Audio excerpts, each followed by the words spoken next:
जय सिया राम साथियों। आज हम बात करने वाले हैं घर में किस तरह से करें पूजा की मिले सफलता। हाँ, तो हम आगे बढ़ते हैं।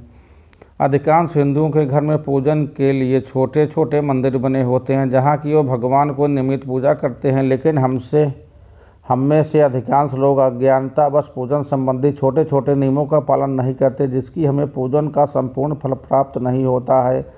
अधिकांश हिंदुओं के घर में पूजन के लिए छोटे मंदिर बने होते हैं जहाँ की वो भगवान की नियमित पूजा करते हैं, लेकिन अधिकांश लोग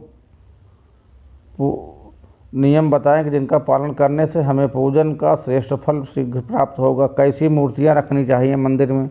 घर के मंदिर में ज़्यादा बड़ी मूर्तियाँ नहीं रखनी चाहिए। शास्त्र के अनुसार बताया गया है कि यदि हम मंदिर में शिवलिंग रखना चाहते हैं तो शिवलिंग हमारे अंगूठे के आकार से बड़ा नहीं होना चाहिए।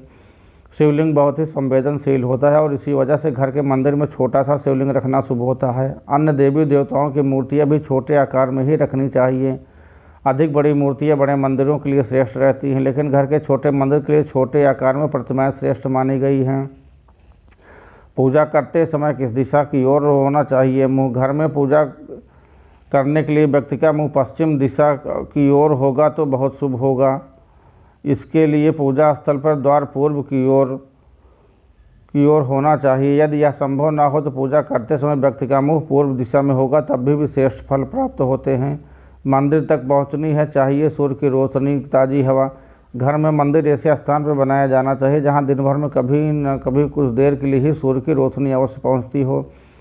जिन घरों में सूर्य की रोशनी और ताज़ी हवा रहती है तो उन घरों में कई दोष स्वतः ही समाप्त हो जाते हैं। सूर्य की रोशनी से वातावरण की नकारात्मक ऊर्जा खत्म हो जाती है, सकारात्मक ऊर्जा बढ़ोतरी होती है।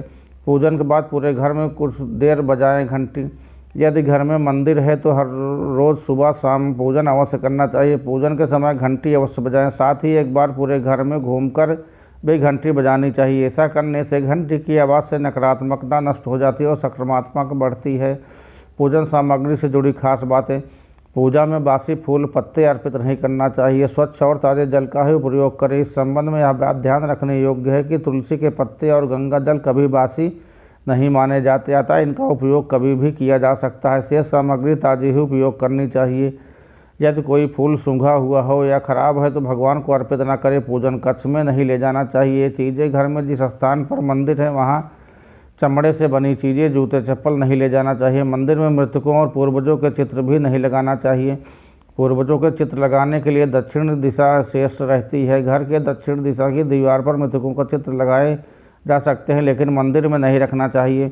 पूजन कक्ष में पूजा से संबंधित सामग्री ही रखना चाहिए। यदि कोई वस्तु रखने से बचना चाहिए, अन्य कोई वस्तु रखने से बचना चाहिए। पूजन कक्ष के आसपास शौचालय नहीं होना चाहिए। घर के मंदिर के आसपास शौचालय होना भी अशुभ रहता है, अतः ऐसे स्थान पर पूजन कक्ष बनाए जहां आसपास शौचालय न हो। यदि किसी छोटे कमरे में पूजा स्थल बनाया गया है तो वह कुछ स्थान खुला होना चाहिए जहां आसानी से बैठा जा सके। रोज़ रात को मंदिर पर ढके पर्दा।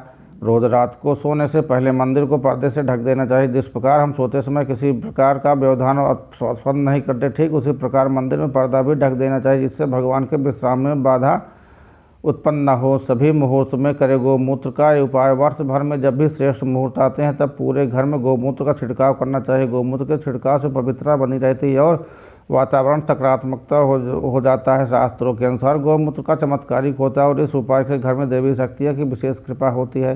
खंडित मूर्तियां न रखें।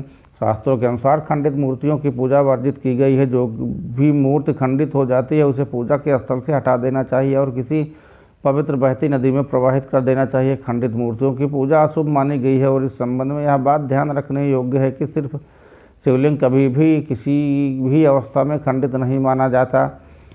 फूल चढ़ाने संबंधी नियम। सदैव दाएं हाथ की अनामिका एवं अंगूठे से सहायता से फूल अर्पित करें चाहिए। चढ़े हुए फूल को अंगूठे और तर्जनी की सहायता से उतारना चाहिए। फूल की कलियों को चढ़ाना मना है, क्योंकि यह नियम कमल के फूल पर लागू नहीं होता। तुलसी चढ़ाने संबंधी नियम। तुलसी के बिना ईश्वर की पूर्ण नहीं मानी जाती। तुलसी की मंजरी सब फूलों से बढ़कर मानी जाती है। मंगल, शुक्र, रवि, अमावस्या, पूर्णिमा, एकादशी और रात के समय संध्याकाल में तुलसी दल नहीं तोड़ना चाहिए। तुलसी तोड़ते समय यह ध्यान रखना आवश्यक है उसमें पत्तियों का रहना भी आवश्यक है। जय श्री राम सीताराम। वीडियो अच्छी लगी हो तो चैनल को सब्सक्राइब जरूर करें।